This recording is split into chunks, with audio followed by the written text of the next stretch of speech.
Asia Pacific, India, Thailand, Malaysia, Singapore, Afghanistan. A lot of people join us from Afghanistan as well. And of course, late good evening in Australia. There are people joining from Australia as well.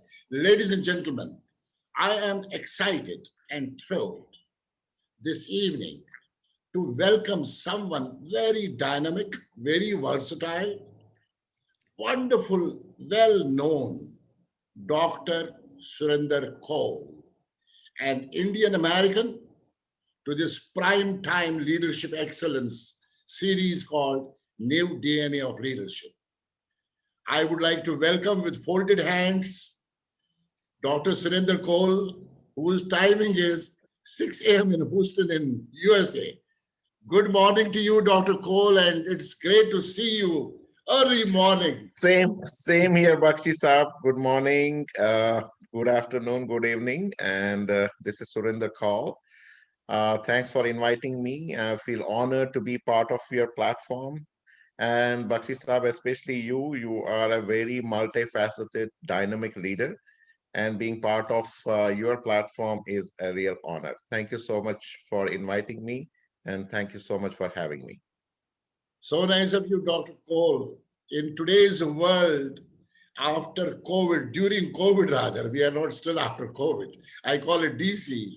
It is a fact that human race certainly salutes doctors like you who are the real warriors to the human race. May I take your permission, Dr. Cole, to introduce you and share with people who are joining us around the globe or who will be joining us later or who will be seeing this YouTube later about yourself. Sure, Dr. sure. Cole is a Bachelor of Medicine, Bachelor of Surgery, MBBS, 1983-1988 from Kashmir University, J&K in India, 1993 to 1996, Masters of Medicine, General Surgery, Residential Program, Gandhi Medical College, Bhopal, 2003 to 2004, Doctor of Medicine, MD, Internal Medicine Residential Program, Cornell University, USA, 2004 to 2006, Doctor of Medicine, MD, Internal Medicine Residency Program, Stony Brook University, US. 2000 to 2003, he has been physician at Gandhi Medical College in Bhopal. Finally, 2006 to 2009, Chief of Medicine Department Chair, St. Catherine Hospital, Kanassin, US, 2009 to June 2020, long tenure as Medical Director, Baylor College of Medicine, Bentop General Hospital, Houston, USA. In COVID, July 2020 onwards, he has been the Medical Director, Hospital Medicine at CHI St. Luke's Sugarland Hospital, Houston, US. He has been a clinical physician for over 25 years with huge range of clinical, educational, and administrative roles, leadership roles at various prestigious hospitals, as mentioned in India and USA. Dr. Cole's experience working in the specialty of hospital medicine, seeing critical patients in hospital setting, and is certified by American Board of Internal Medicine. He completed his training in India and USA. Dr. Cole has served in multiple leadership roles with great and huge and proven organizational skills, leadership skills, and successfully led teams to design and consolidate a dedicated hospitalist program at Bentop General Hospital, Houston. The main teaching hospital of Baylor College of Medicine is committed to provide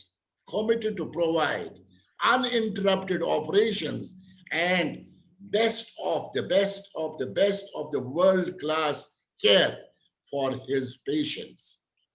Dr. Cole started his new hospital medicine program as recent as July 2020, DC, as medical director at CHI, St. Luke Sugarland Hospital, Texas, under collaboration with Baylor College of Medicine.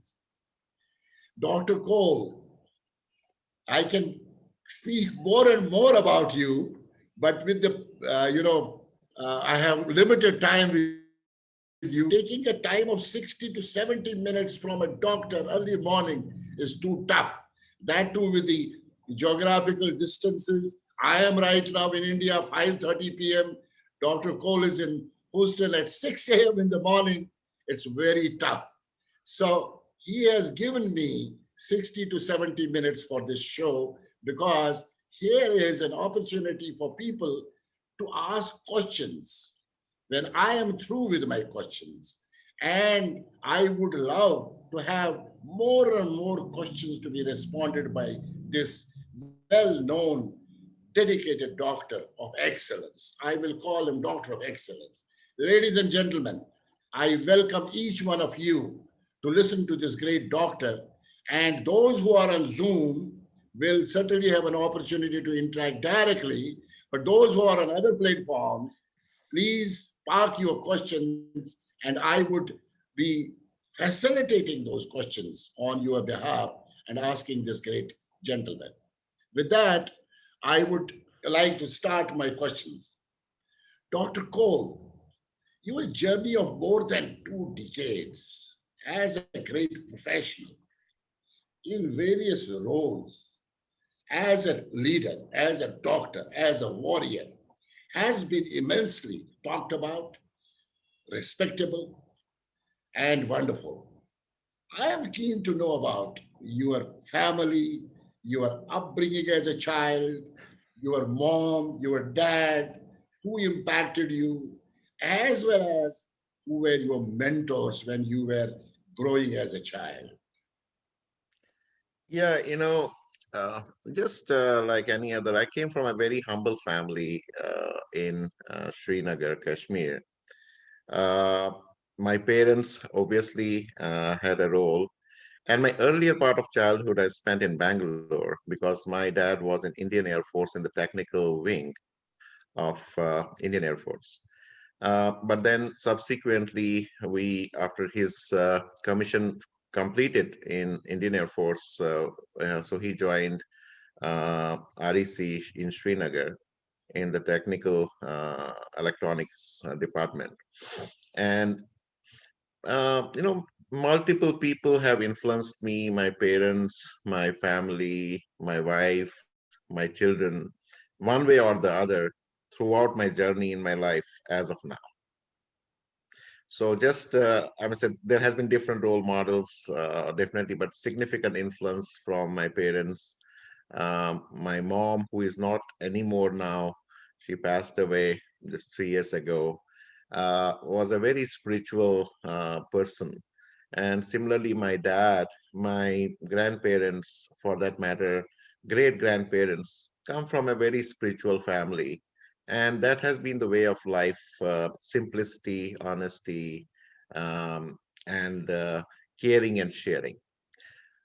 So as we moved on in our life, then different people had influence, and significantly after my marriage, my wife played a very significant role. She is very beautiful. She is herself. She's a very private person. Doesn't want to be on the social thing. Very private, and her help in various post marriage, all the struggles that we endured. Definitely. So everybody, my friends, my family, a lot of everybody helped me to shape me what I am. Wonderful. I can see from you, whenever there's an interaction, I can now feel coming from a family background which has been full of simplicity and humility. And looking at you, and whenever you interact, it is completely with an humility approach. And now I understand, and great respects to your mom and dad, and they are your builders, And another thing I would like to mention here, when you talk about your dad coming from an Air Force background, coming from an defense background, so there is certainly a sense of high level of discipline, which this Dr. Cole is known for. And another part of it, which he is talking about, is the women power at home. Ladies and gentlemen, I run a program, hashtag Women Power at Home. Now, this women at home, and he is talking about his partner, is another dimension which probably strengthens this great doctor to do great job in the world. And salutes to you for your humility, simplicity, of course, honesty and sincerity, Dr. Cole. Dr. Cole, Yeah. I would now like to go to your journey. How did you get into the medical line? Was there a plan? And when I look at your background, moving from J&K Kashmir to Bhopal, need to know this journey of your moment, how, what. And I, in fact, would be keen to know about your major challenges and issues because it's important to know, at least to the audiences who are listening to you, prospective doctors, professionals, leaders, that how this youngster must have faced some of the tough, difficult career as well as other challenges. That too, I know that you have gone through a turmoil during that period. Kindly share your thoughts with regard to that journey of moving from Kashmir to Bhopal and how did it happen, what happened, because people will look at you as a role model that you are breaking all those issues and challenges and moving forward with leadership excellence. Right. It's a very nice question, especially in the context that what happened with us, and it coincided with the at the formative stage of my career, like so many other people from Kashmir who were pursuing their career at that time. So, frankly speaking, at that time when we were growing up, there were just two or three professions that your parents would like to get into. And one was being a physician, one was being an engineer, one was being into the PhD. And especially coming from a background as a Kashmiri Pandit, we had emphasis on education, as you know, that was very much um, in our DNA that you have to do something. So as a student, I was not a bright student for sure. I was just an average student, and got into the medical school in Srinagar. And by the way, Medical College Srinagar was one of the very high standard, considered to be a very good institutions in India at that very moment. We had many professors, the faculty of the medical college who were very brilliant, a lot of experienced. And so while moving in the medical college, again, nothing special, just an average student. But then subsequently, what happened is that when we finished our MBBS, and after MBBS, you have to do your internship. Internship is part of your MBBS degree, and then you do house job. So I was doing house job in general surgery, basically. That was the time when it coincided 89-90 with the eruption of terrorism in J&K. And that is where, you had a sort of a life-shattering moment with what you saw was happening. And, being in the front line of the hospital, we were receiving a lot of people who were becoming victims of all this mayhem. And that was really very emotional at that time when I was so young, and especially some moments when I received my own who were shot dead into the hospital. And I saw so many people who were running to the hospital because of the casualties, whether they were the paramilitary forces or the civilians or uh, people belonging to the minority community there. So after that, we had this shattering moments in our life. basically because we became victims of genocide and ethnic cleansing, what erupted in Kashmir. And our all of a sudden you are on the road, and you have nothing in the future. What's going to happen? And it was so much of disappointment, so much of dislocation, and didn't know at that moment what we will be doing. So we moved to, my parents were still there, and in July, possibly July of 1990, they moved out. But me, my brother, he was already out. My younger brother was out, and that was a very, very sad moment. But it took us some time in 1991, 92 to just as a physician, I dedicated almost 1 year towards what happened with us in Delhi, and was doing some stuff there about the awareness, and then subsequently had to prepare for my uh, MS, general surgery, and I got surgery that also has a history. And then subsequently, I was asked to go to Medical College Srinagar to pursue my MS, which was not possible.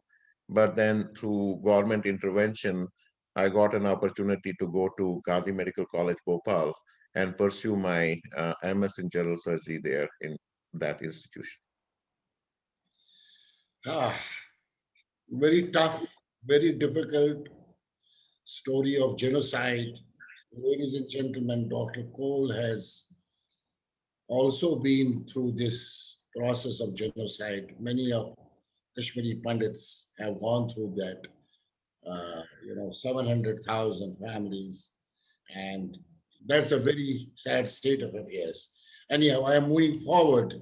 Dr. Cole, I can understand the pain in the process, but I need to move forward. While being in Bhopal for almost 3 years, finally you decided to move to US. How did this happen and why US? Because you could have been in the country in India, but you moved to Cornell University to do MD, and also adding your more and more professional pursuits, another MD you did from Stony Brook University. Need to know the journey of excellence as a medical doctor in terms, irrespective of all the pains, irrespective of all the issues, irrespective of all the challenges, you moved to the next level and went to US. Why US? Because there are many doctors, there are many professionals who are looking towards US, always the next step. Is there something very attractive in US for professional like you? Frankly speaking, Indian medical structure, especially the education part and the research part, is pretty strong, very strong. And that provided the foundation. Now, this question is very important in my context, because, we lost our home, we lost our hearth, didn't know what to do. And once we tried to stabilize ourselves, many of my friends had already gone to US, and they were doing their residencies. And so at that time, thought came to my mind that why not to do it? But at the same time, my elder brother and younger brother were in US, and so it was in the back of my mind, okay, let's make an attempt. But frankly speaking, didn't know that whether, because this whole process is very tedious. So I wanted to make a correction. I didn't have, the institution where I did my MD was affiliated to Wheelflix Cornell University, and the institution I did my MD was also affiliated with Stony Brook University.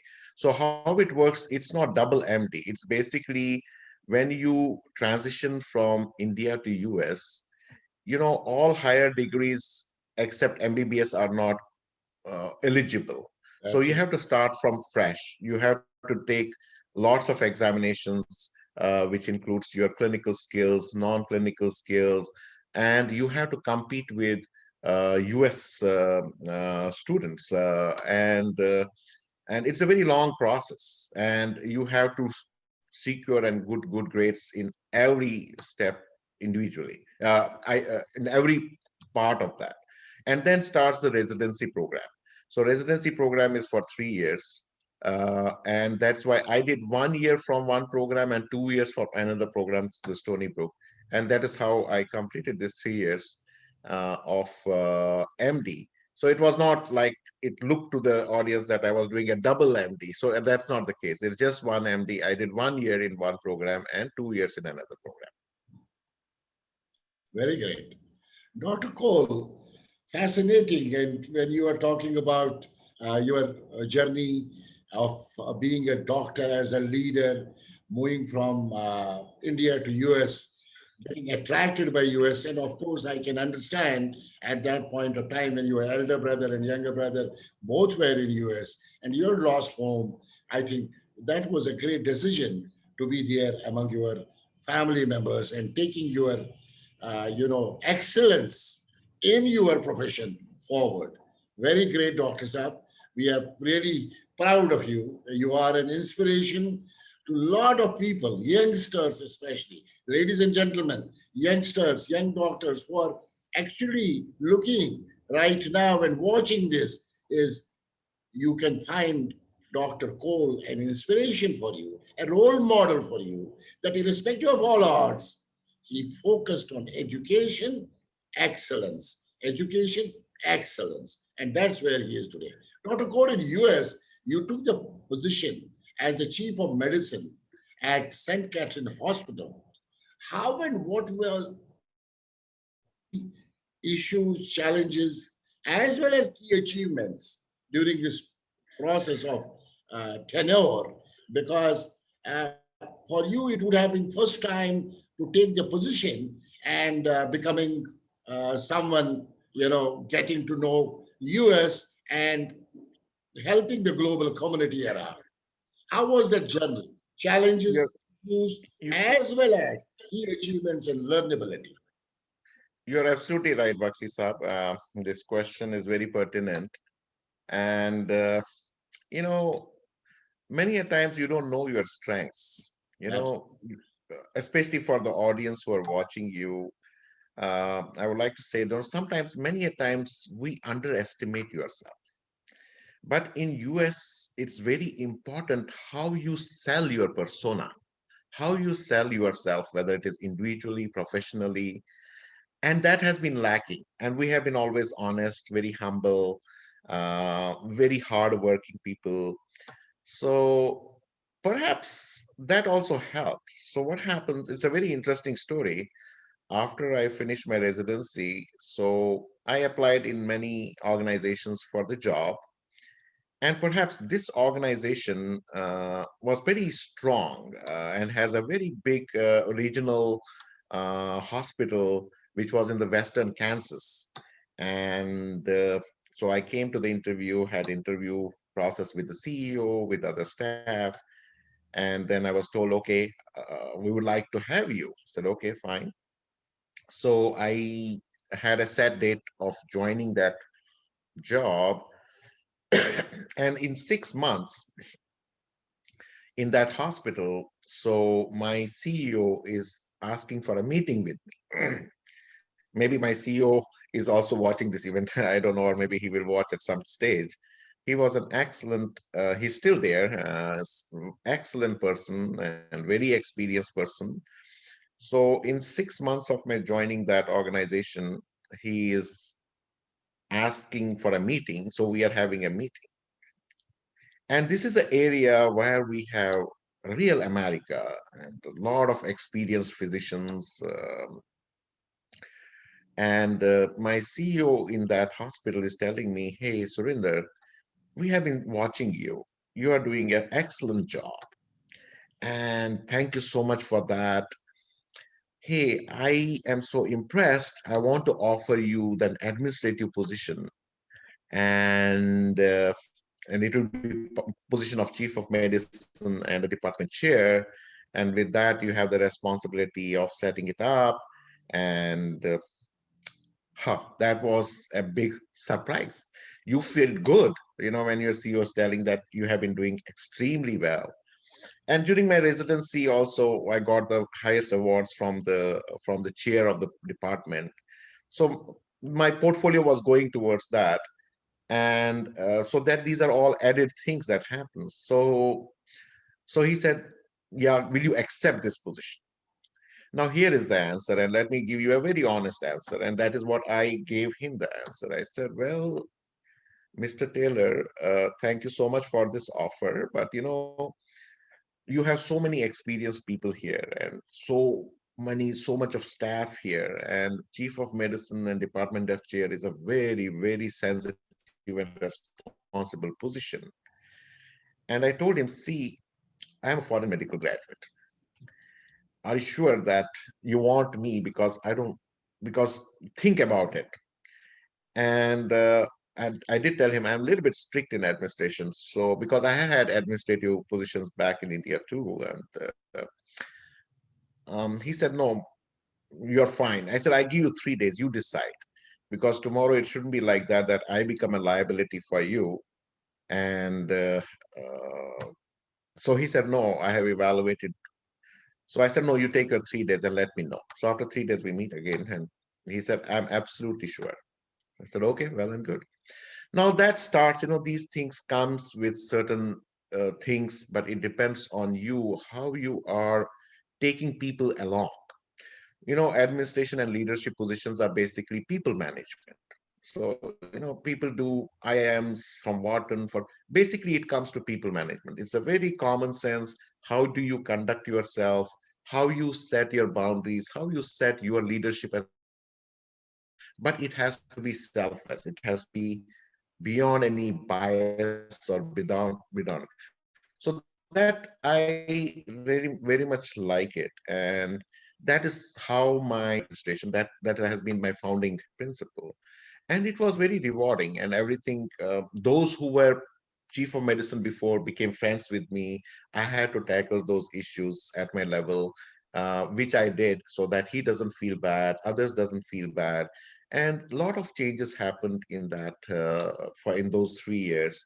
And pretty much that is what I have heard the latest. They're still following that. But that was very good, that was very rewarding, and everyone was very happy. So the hospital administration felicitated me as being a very good administrator and conducted very well. So that was my small tenure in Western Kansas in there. So after all, it was a regional hospital. I just wanted to go to a bigger city, because in bigger cities, you have a lot of avenues.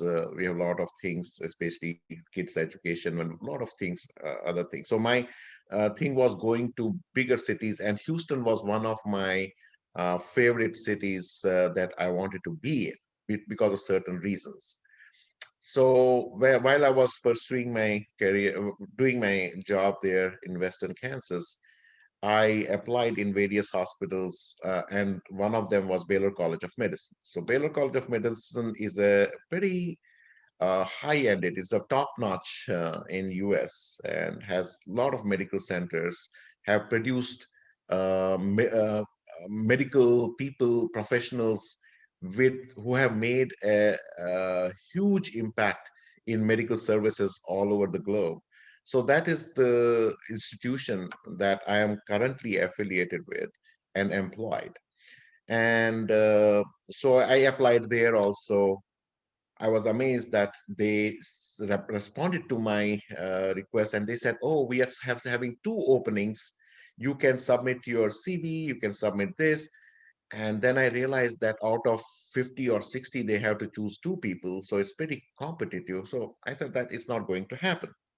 But anyhow, I was interviewed by their team, by the chair, by others, and they told me, you have to make a presentation of something of your original, and the faculty and the fellows and students, and they will rate you. So I thought that it's not going to be possible, but let's make an attempt. So I interviewed with them. I made a presentation about a case report that I have been pursuing in Kansas itself and presented that. And after that 10, 15 days, I got a call said, "You did phenomenal, but there are so many other candidates we are screening." But the chair said that he was very impressed. And then subsequently got to know that they were leaning towards hiring me, and that was a boost in confidence that, when you are estimated from a humble beginning and coming here and definitely being rewarded for all your work, you get that boost in your confidence. And that really was. And then I was hired, and there I was given the medical director for Bantop. That's the main teaching hospital of Baylor, and basically did it for 11 years. I actually started that program there, and it's one of the biggest programs in the hospital, and you have to keep it running. You have a lot of challenges. And then in July 2020, it's a part of Baylor only that there was a new opportunity, and I allowed to create these departments and right from scratch. And that's what I have been doing, and that's also going touchwood extremely very well. Ah, what a beautiful, marvelous journey of excellence of a very humble doctor who comes from a background with all the challenges.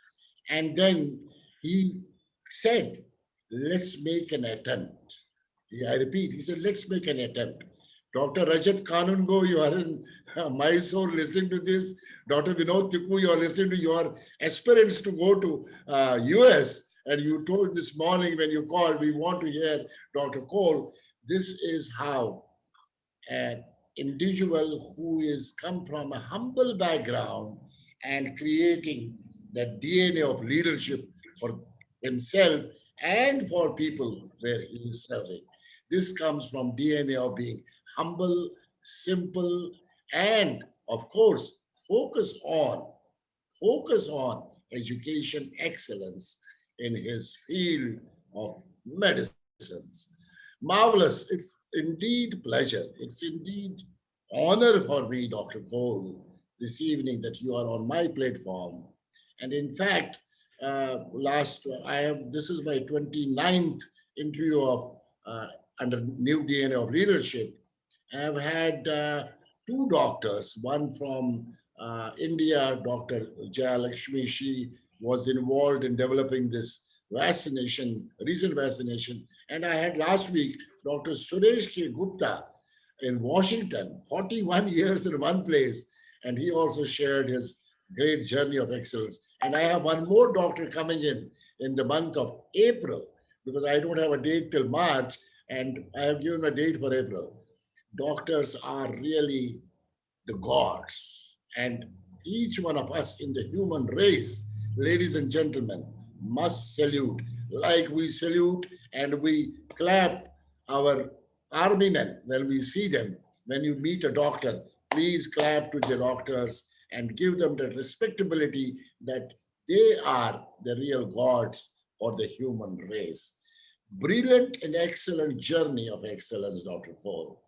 Now I am going to come to the most tough, difficult, unknown, unheard, unprecedented time we all of us in the human race have been facing. BC before COVID remains a history. DC during COVID, we are still in DC. And AC after COVID, probably we are at the fag end of BC. Some of us have already been injected and some are getting injected. Now, I am keen to know from you about your involvement during these tough, difficult times. US also had major issues of COVID, and especially when I talk about March, April to June, July 2020. And how and what did you do at that point of time as a professional doctor? And what kind of life was going on in saving the lives of people? Yeah, this is a brilliant question and very appropriate. So, Bakshi Saab, first of all, I like your analogies, AC, DC, BC, and it's very appropriate. And yes, it has become historic, and its significance is nothing less than the historic AC, DC, and BC. That's true that AC after COVID, things have changed, and it is still there. And every family, every individual all around the globe has been affected by this. And when this COVID-19 set its imprint in US, it was very bad. It was ugly. And we see that how New York State was impacted, how the city was impacted, how the lockdowns happened, how it was a challenge to the human race on multiple fronts, not only economic, but also as social challenge. Um, uh, Challenge, the family dynamic got broken, and the independence and the way of life that we were used to all of a sudden came to a halt. So every individual, every family, every organization to have had to make adjustments, and they were very painful. And especially being from a medical field, in the administration, you have your responsibility to develop protocols, to develop guidelines, because in US you cannot do whatever you like. You have to stick to the standard of care. You have to make sure that you are providing the best treatment to your patients. And we were the absolute frontliners. And when you didn't know much about this disease, so there is a fear of unknown, and that was a fear at that time till we understood what it is. But that period was really very challenging, very disturbing, but we prevailed. So the whole team, my colleagues and everybody came together, participated in different research, collected data about what are the personal equipments that we need to protect ourselves, to protect our patients, to protect our staff. What are the treatment guidelines, which was frequently changing, and what are other hospitals doing, what are other countries doing. So we had to prepare. We created a task force of our physicians in our department. And by the way, Baylor College of Medicine is a pioneer institution in research where a lot of vaccine research is happening, treatment modalities research are happening, and so we are proud of being part of that institution. And my colleagues are leading some one of the best investigations and coming out with the recommendations, so that fear, there was a catastrophic moment when we saw the mortalities. But as a healthcare provider, it's not only the physicians, it's the nursing staff, it's a teamwork, and a lot of other people who are associated with this. And this whole teamwork is very much responsible for taking care of the patients. No doubt that physician has a very important role. Now, when we were creating these task forces, uh, the most painful scenario of this AC after COVID was seeing patient die in the hospital, and a sort of a lonely death. No family, because as a protocol, no family, no relations can come to the hospital. And it used to put another dimension to the work of physicians, that being part of the social fabric, how do we increase the communication between the patient and their family? So we were acting at times, taking a FaceTime so that they can have connection with the family, the confidence that they were lacking. So we were bridging that in multiple, and these were the physicians and nursing throughout the country and throughout the globe, actually, in India also happening the same thing, because that was very painful, that you are sick and you need the family the most, who are not there. And that made it really very challenging, very emotional, and we had to step into the place. So having said that, we are still not out of the loop. So we are still there. But certain good things, we know much better now what is happening than we knew 6 months ago. It's a very fast changing scenario about the guidelines, what to do, what to do. There are so many other things we still don't know. But every day is a better day. So we are very hopeful that things will change. Things will change for good.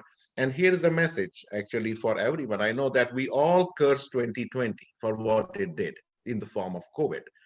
But I might be one of the exceptional people who actually, um, I know many people near and dear ones got lost. But having said that, 2020 taught you a lot of things, and it taught you that we were living in a virtual world.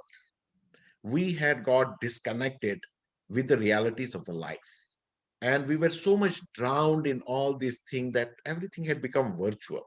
So it taught you a lot of lessons, what you to have to do, what is future for you, what you are. It got time for introspection. And almost everyone has been doing introspection. Hey, am I going to live next 6 months? I don't know. What changes are you going to make? At least that process started, that you are not, it's things are beyond your control. You are nobody in this world. Don't have that much of ego that you can control things. No, you cannot. So that thing, the countries had to think like that. The superpowers had to think like that. A common person had to think like that. So it was a great leveler. Everybody were leveled. So it taught you a lot of things, and that teaching will remain with you for decades and decades, and I think maybe the whole lifelong. So that is where I just want, it's a lot of things I can speak, but I have to stop. Yeah. Yeah. I think very brilliantly you have taken us through this COVID times. I call it BC, before COVID. I call it DC, during COVID, which we are still here. And I say AC, after COVID, when COVID is finished. So we are in DC right now. You have rightly said, I mean, you have shared as warriors, as frontliners, not only the doctors, the medical staff, the nurses, the cleaning staff, everyone coming together and ensuring that the human race, whatever lives can be saved.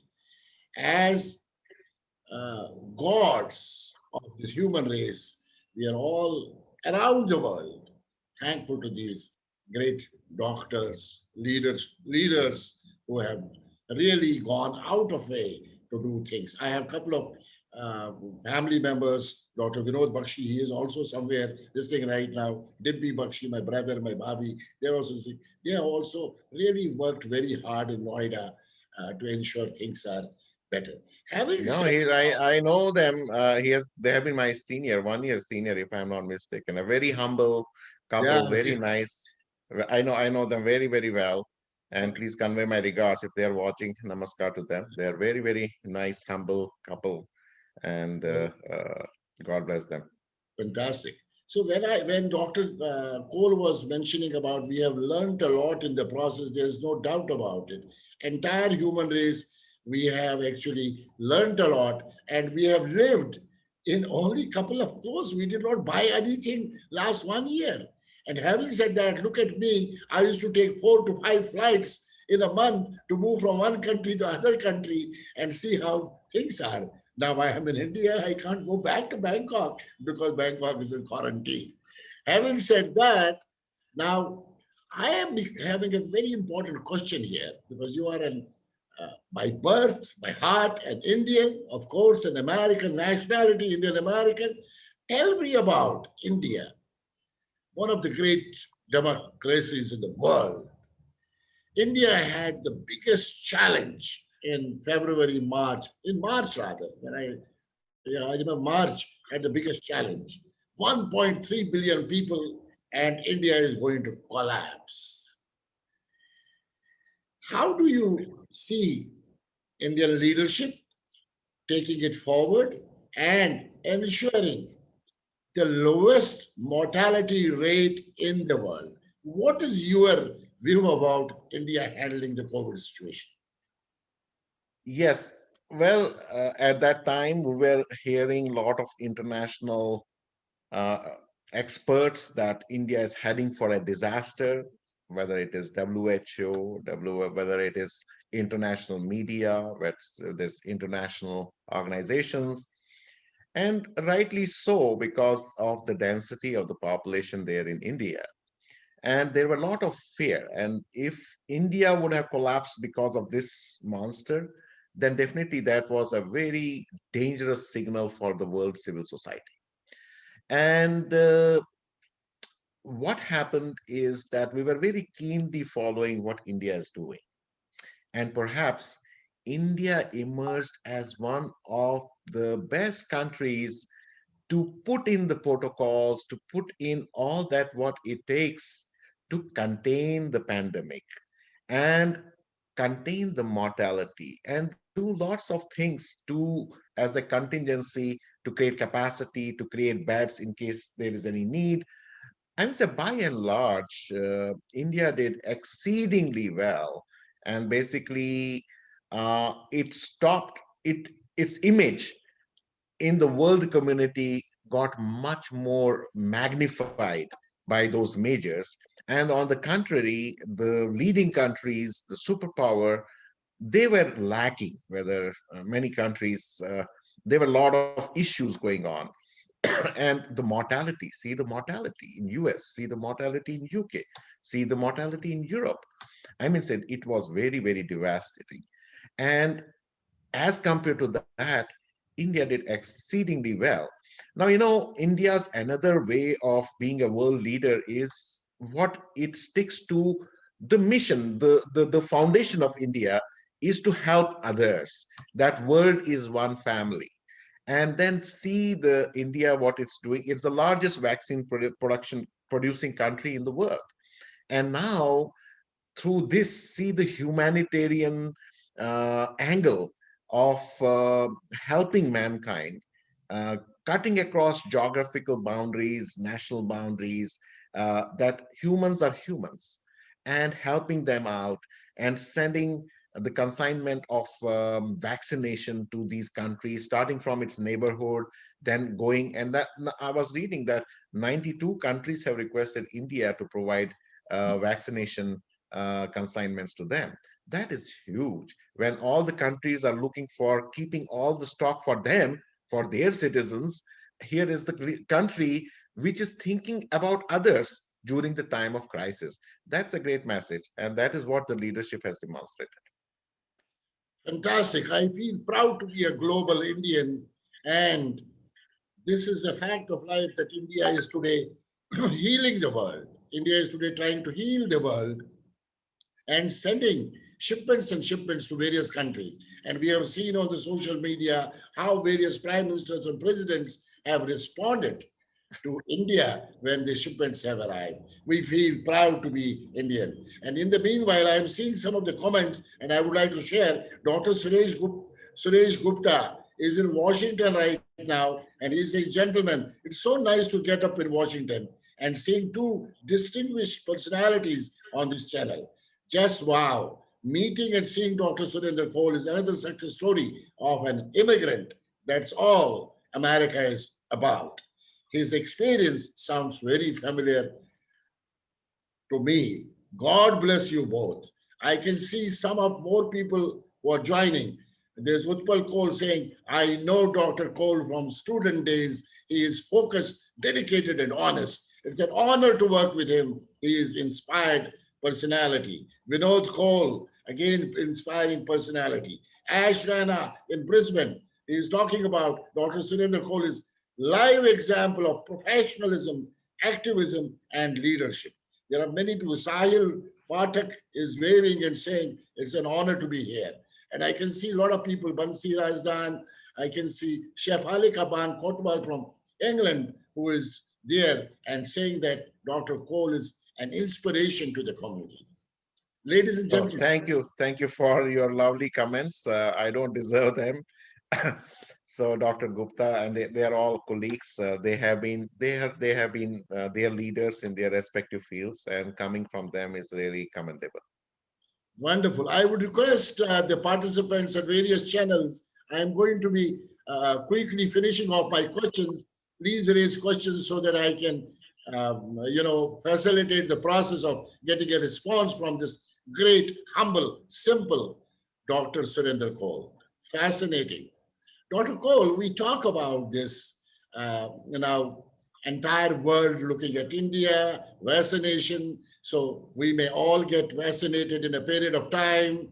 And I was talking to in Narula, my director in Bangkok, that probably Bangkok is opening up and saying no quarantine in case you come vaccinated. I need to go back and first get vaccination. Tell me, as a doctor, how is the situation beyond vaccination? How sure are we that there's going to be no tough situation and it's going to be a normal life for human race? Are you You know, sure? it's a very difficult question at this stage, at this moment, because still there is a lot of unknown. But yes, vaccination can provide a significant help in controlling this whole pandemic and paving the way for normalcy, hopefully. And that is, we are very, very hopeful that that is the path it will follow. Now, vaccination, what is the term called in any disease process, especially the contagious infectious disease? There's a term called herd immunity. So, herd immunity is when an infection which spreads to the lot of extent that it starts becoming, because people become make antibodies and it protects itself from the disease itself. But the problem with the herd immunity is that almost 70 to 90% of the population have to get exposed to that disease. Now, what happens with that is that it puts a lot of burden to healthcare system. It chokes the hospital. It creates a huge clogging of the system. That's perhaps what was happening in US, what was happening in other countries. Now, vaccination is the way to help get that herd immunity to control the disease. These are basically scientific tools that are available to our fraternity to control the disease process. And the good thing about the vaccination is basically that we have different types of vaccine where we have sometimes we use the live virus, sometimes we use a dead virus, sometimes we use the protein. So this vaccination that we are using is basically using a messenger RNA. So what happens that the virus has been exposed, the DNA, the genome of the virus is we have it, and we know that what areas predict that antibody formation. So that is why they have formed a protein which is like messenger RNA in the genome of the virus, and that identifies this as a virus, and body produces antibodies. And what this as of now, this vaccination is doing very well. I mean to say, side effects, there were concerns, but it has been exceedingly doing very, very well. It's pretty, very safe. I know that millions and millions of doses have been given to the patients and to the people, and they are doing well. I tell that there are no fears. Go ahead, do it, because if you take the vaccination, you are protecting your loved ones. You're not protecting yourself only. So if you love your loved ones, you got to do it. And I mean, say we it is expected that you get the immunity, and this will be the first major step to see the normalcy. So how much time will it take? Maybe 6 months, maybe 1 year, but it will play a very, very significant role to control the disease progression. Wonderful. Yes, Dr. Gupta was saying last week he has done both the doses and he is feeling absolutely normal. And Dr. Gupta says today he has some issues on audio and video. Dr. Suresh Gupta in Washington, next half an hour after the program is over, I will send you the YouTube. You know, my team, Varsha and Amresh, are so fast that within 30 minutes they get the YouTube finalized and I will send it to you.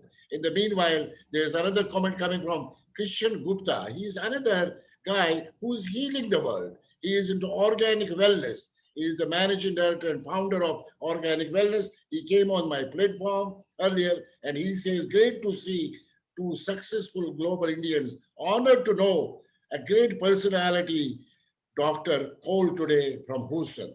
Fantastic. So, Thank you. Christian, Thank you very much for watching. And you are an investor into J&K. Thanks for investing into J&K. I love your commitment and mission to invest into J&K. Now, let me go to another question.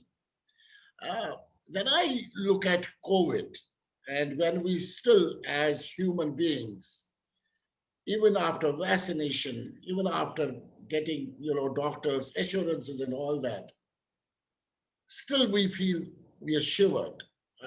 We shiver in our this thing, what is going to be happening. People have got a lot of tension. And any human being will have this. I have been sharing power of positivity and power of perseverance and power of patience and power of passion and power of performance and power of progress and power of pride in my programs to various countries, 250 webinars last year, about 10 months.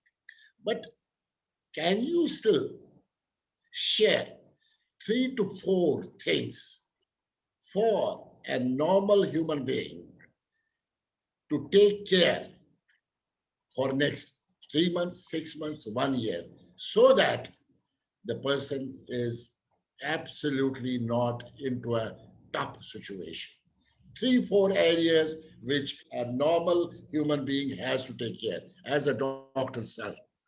Yes, absolutely. So it all starts from self. So what is the three, four things to me? One is remain positive. Positivity is very, very important. And it, to a lot of extent, takes care of the fear. Because at the end of the day, what is happen will happen. But if you're not positive, you are damaging yourself and creating a very negative environment. And perhaps that may take you into a bad chain of events. So stay positive. Follow the advisories of your respective countries about what's going on.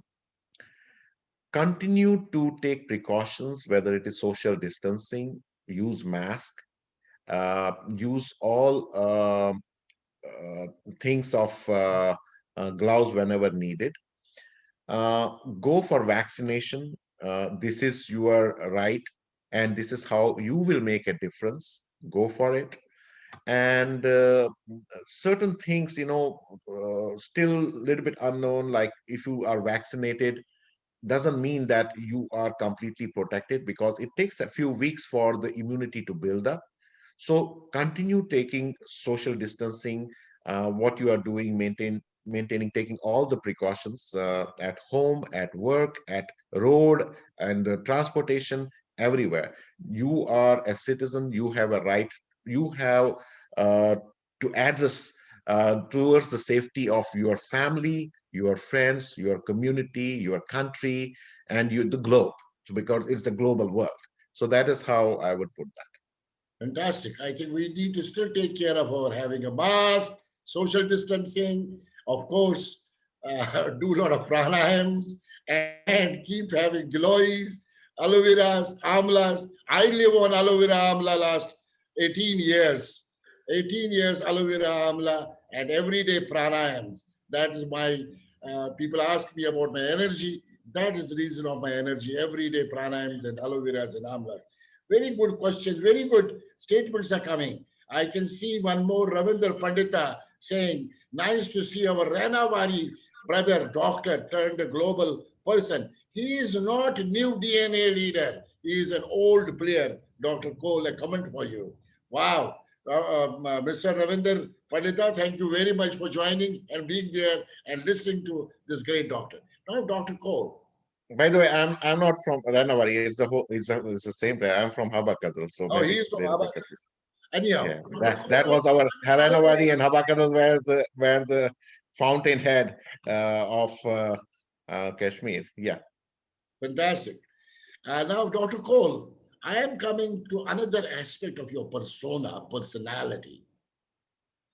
I have talked a lot about doctor. One more question I want to, before I go to that part. Why is that many Indian doctors aspire to be in US or in the Western world? What is that one attraction? And I also understand they attain a lot of respectability. I can give you a quick example of Thailand, 16 years. We have only 10 or 12 Indian doctors. Dr. Malhotra is very dear to me and many expats, not only Indian expats, expats from other countries. And first thing will come to us, we go to Burmagad. Burmagad is a seven-star hospital in Bangkok. And Dr. Malhotra is a great guy. Why is this happening? I mean, what is that attraction? Before I go to the next question. I can understand. Uh, in US, UK, the the medical care, it's very, very sophisticated and very intense. And in India, even though we are exposed to those educations, very strong basis, strong foundation in India also. But the most lot of advances that we see as a part of standard of care in every hospital, that is in India is in main hospitals in cities. Because in US, even if you go to a township, small township, you will have by and large the same protocols. Uh, but there has to be some sort of improvement, which is happening every passing year. A lot of advances happening in India also. Perhaps that has been one of the things, especially from the physicians from Indian background, to come get exposed to the latest cutting edge technology, the standard of care, all that stuff. But now the things are changing. Actually, in last 10 years, I have seen many of my friends who do the training here and go back to India, Oh, because now they see that a lot of opportunities are coming and they have a lot of things to do. So we are observing that things are changing. And for us, the context is different because from what happened to us. And I believe that is the answer I could give to the best extent possible. fantastic. I am now moving. Dr. Cole, do you realize what is the time? We have already crossed near about an hour. I will take another 10, 15 minutes from you, Dr. Cole. Another aspect of your personality, which is beyond doctor, which is beyond things. Because I remember suddenly one day I see on all the national channels of India what's going on with Prime Minister Modi on Howdy Modi, and I see you leading a team of delegation. What was that? What is this activism? What are you doing in this activism? Please share this. It's very important for people to understand that we don't forget the basic roots of our life and how this great doctor, while attending to the human race, serving the human race, is an activist, is a volunteer. He doesn't call himself as a leader, he calls himself as a volunteer and an activist. Can you please throw some light on this? One of the strengths for all of us from Kashmir, Kashmiri Pandits, is the tenets of their upbringing. And the tenets is basically righteousness, uh, being truthful, pursuit of knowledge, caring and sharing, whether it is your friends, whether it is, uh, I mean, say, treat world as one family. And this community with such high quality, the tenets, the foundations got destroyed when we became victims of genocide and ethnic cleansing about 31 years ago. So, we lost our roots, we lost our everything. And this has a very important uh, thing in my process of thinking and growing. So that is part of me, because an individual starts from an individual, then become part of family, then become part of community, then become part of the society. So this is how it is. That has been my root, and that has been one of the best philosophies of spreading love, care. And once we see that these tenets of universal brotherhood are eroding, I feel bad. These things have to come up at a global level, because if all communities think like that, it will be a very good world, civilized world for everyone to follow. So that is why it drags me. My contribution towards my community is not on communal lines. It is basically to protect a community with such strong founding principles of helping mankind, of any ethnicity, any religion, any color, any nationality. And that is what we have demonstrated. That is what our community has demonstrated. It has to multiply. And, um, you know, my connection with the community is on spiritual grounds. It's not, my activism is absolutely different. So, I mean, say it's not of any gains, that I don't have to become a political leader. I don't have to join any party. I don't have to join any club.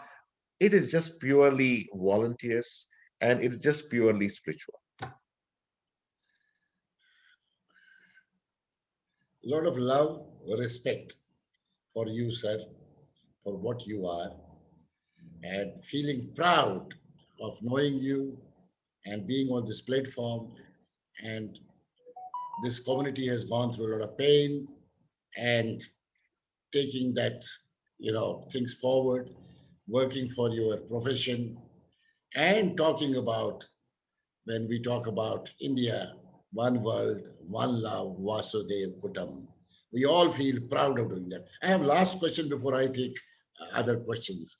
Dr. Kaul, as you know, since March 2020, when I was actually going to deliver 6 programs around the world on women power, which is approved by UN Women, where we do a lot of work for United Nations. So I started the concept because Dr. Kiran Bedi said, why don't you do something on digital mode, which I was not ready. But Kiran ma'am is my mentor. Hey, Kiran ma'am, I remember you here again. And I started this hashtag Women Power, a global movement with a mission 1 million women to be on this platform by 2024. And 20 chapters in 20 countries have started. Every Saturday evening, I am on that show. I have interviewed around 44 women of excellence in the world. And now I am giving some Saturdays to my other women power to take it forward. What is your view as a leader of excellence, as a great doctor, about women empowerment? We call it gender equality. It's a SDG of United Nations, SDG number 5. What's your view? And for me, women is the supreme power starting from my mom, the quality of my life. I am here because of my mom who nurtured me, who made me what I am today, including my brothers and sisters. What is your view on women power and women empowerment and gender equality? Yeah, first of all, I should commend you for initiating the series of talks during this COVID times. And some of them I did watch, and I see that you are making a difference. And that is phenomenal, and that's really very good, and you should carry on with that. Now, as regards women empowerment, I will start personally. I myself influenced by 3 women, my mother, my wife, and my daughter. My wife, she's very humble. As I said, that she's very private. When she came, she's very bright. She did her dentistry from an Ivy League university in US, where it's very, very almost impossible to get into it. It's a very cream, the top notch who get into University of Pennsylvania. She did her DDS there, and yet very humble. I may sometimes come as a show showing off, but no, she is very humble, and she has played a very significant role. My mom has played a very significant role about simplicity and humbleness you have to carry on. My daughter, my daughter is a huge powerhouse of talent, to the extent that even I become very because too much of everything is bad. So she's so intense in talent that I feel uncomfortable. But these are the women women who have shaped your personality at one stage or the other. So definitely it has women empowerment is very important, and that perhaps make changes, and those changes are very positive changes, and that helps. So I should commend you for engaging in that, and I wish you all the success. Thank you so much. And you're talking about past, present, and the future. And future is where we people at this age live for our future generations who are going to make a difference to this one world, one love, one human race. And I would probably one day, mid of 2021, when I go and meet my kids in Toronto, come and meet you and meet that women of excellence at home. Very great. That was my questions, and there are some questions which are coming from the audiences. And It will be Rajat, an absolute delight to have you and meet you. Thank you. there's Rajat Konengo asking a question. When you have achieved so much, would you like to come back to India and work here?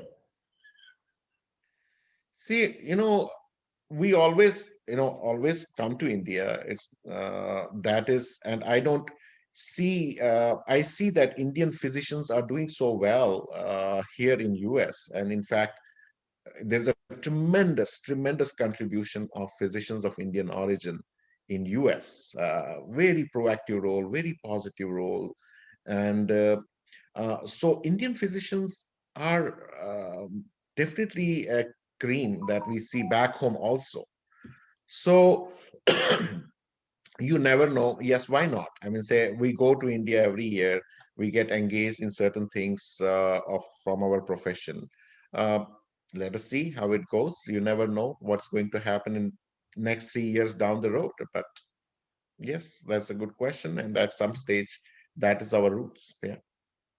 There's a question coming from Shalini Dalmia. Shalini Dalmia is saying, Dr. Cole, a fantastic journey of excellence which you shared. Can you share between India and US, who was the best country to handle the COVID? Though it's a tough question, she says. No, I don't think it's tough question. I know everything is in front of us. US did, I mean, say they put in the measures what is required. I mean, say they didn't leave anything to chance. But somehow things were not working because the numbers were proving that wrong. Or I can say that definitely it was a very catastrophic situation for US, and the anticipated deaths were multifold than what we saw. And if we see that in comparison, uh, what we were heading to and where we got restricted, I think in that way we could say that okay, if not to that extent, but to a lot of extent, things happen. But for India, a huge 1.3 billion, and seeing the mortality, seeing the numbers, and seeing the majors, I think without any doubt, India did extremely well to contain this pandemic in India. There's no doubt about I got a comment from, and I'm picking up a question from there. Shefalika Ban Kotwal is saying, it is not easy to be a full time doctor and a full time activist, but he does this on daily basis. I have a question, Dr. Cole. it. Yeah. While this is a comment, I have a question out of this. How do you manage it? Yeah, that's a lot of people do say this thing. My leadership thing, it comes on to delegation. Wow. For me, the leadership is not me. For me, the leadership is the whole team. And Wow. my way of thinking is that you are all owners of this program. You have to run it. I will not do any executive orders. We have to find solution. And you'll be very surprised. When we sit together, we have certain issues, we discuss about it, and we tell me what are the solutions that you want us to do. And 99% is the same solution that was in my mind.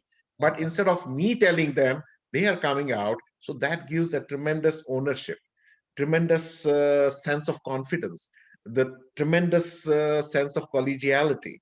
So that is basically, that's what I said, that people do IIMs and from what, and basically it's people management. It is basically leading by example. So even though the leadership is intense, very demanding, But when you delegate things, that takes a lot of things out of your schedule.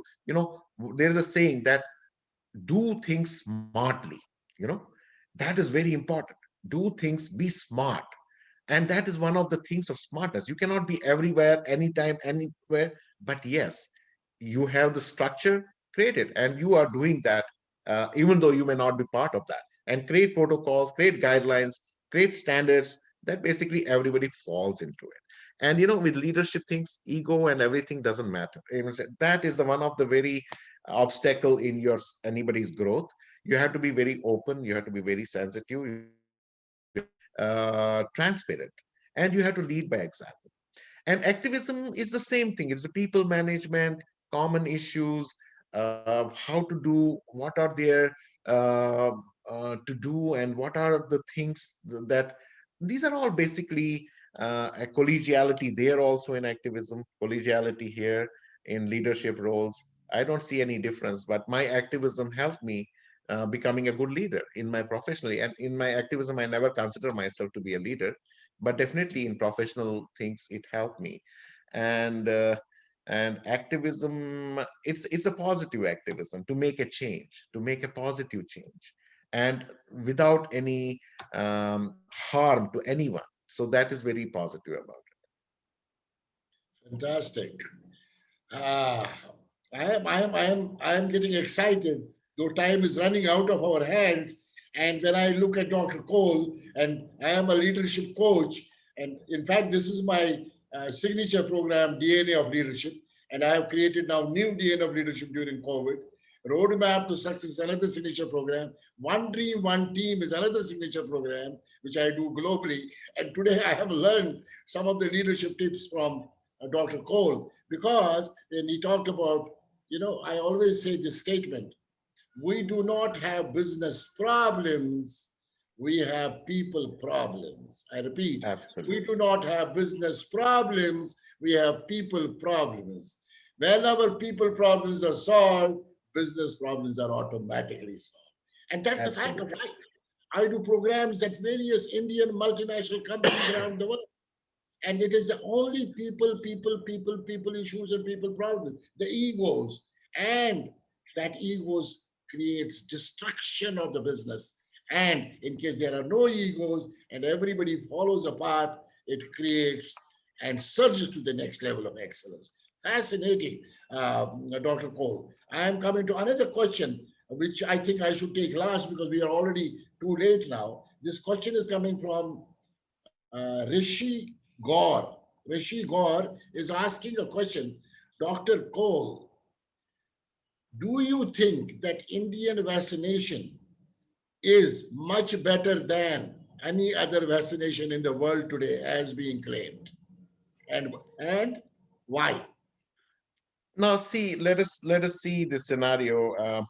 Right now, say for example, we have Pfizer vaccine, we have Moderna vaccine, because the Indian vaccine, the concept is same.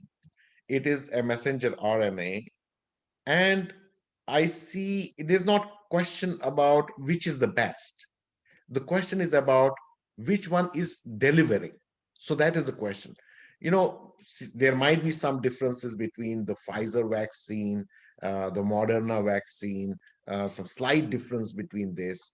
But so far, all these vaccines are processed and produced, and the mechanism is the same, and that it is going to do wonders. I think they're all good.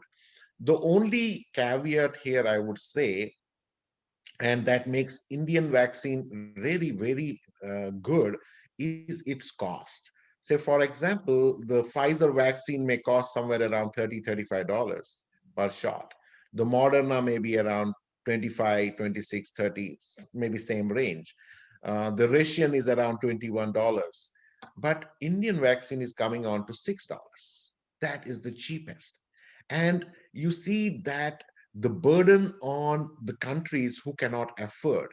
And because of that, their civilian population will be put at risk.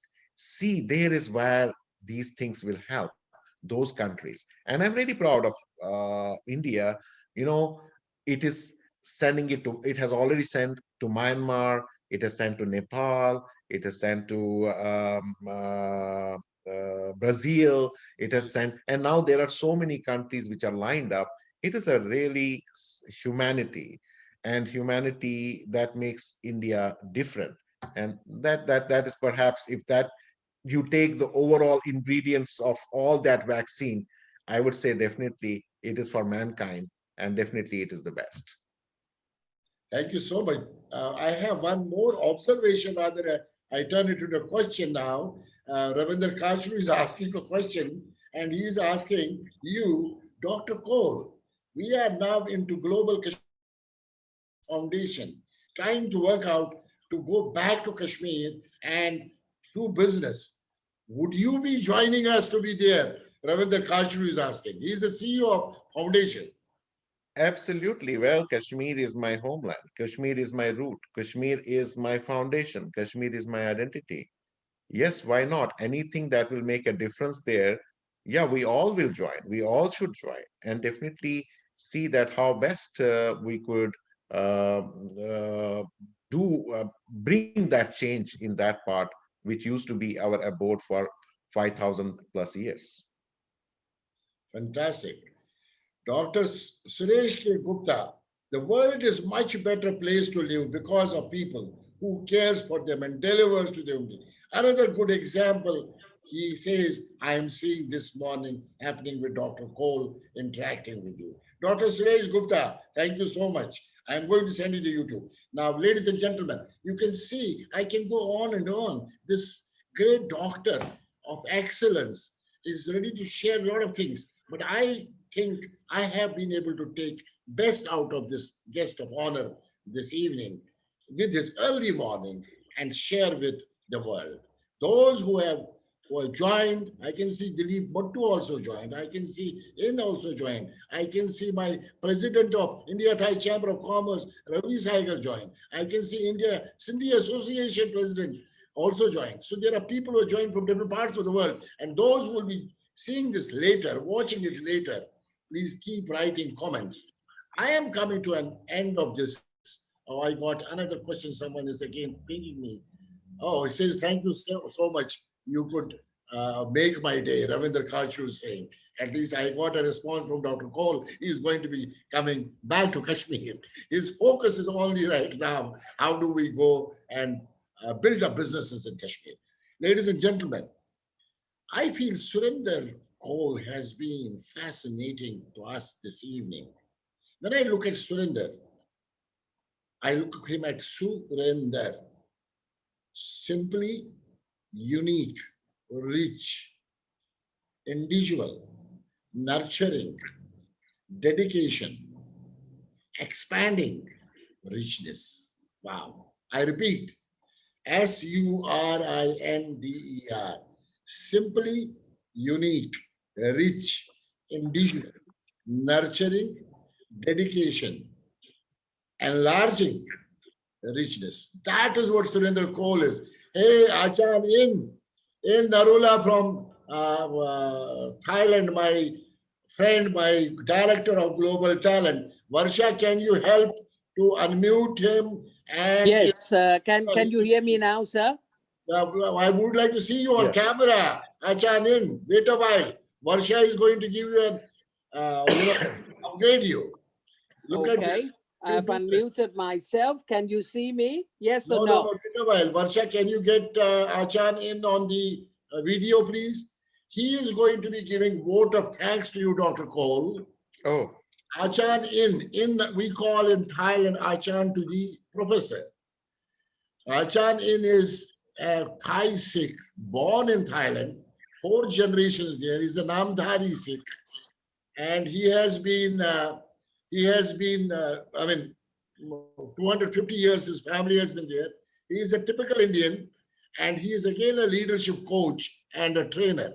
And he is also the director of Global Talent Thailand. In Narula, please propose the vote of thanks. Yes, before I even propose the vote of thanks, Dr. Bakshi, I think we should also give an open invitation to Dr. Surinder Kaul to come to Thailand whenever the skies open up. I think the discourse this evening, if we can do it again here within our community and with the doctors at large in Thailand, it would be phenomenal and a great learning for all. Having said this, tough times don't last. Tough people survive and thrive. Here is an example of a doctor who survived the tough time and thrived and is a super successful in all aspects of his life. His focus is on education and excellence. He has beautifully balanced confidence and humility. He is committed to giving his best sincerely with the passion to serve and help the mankind.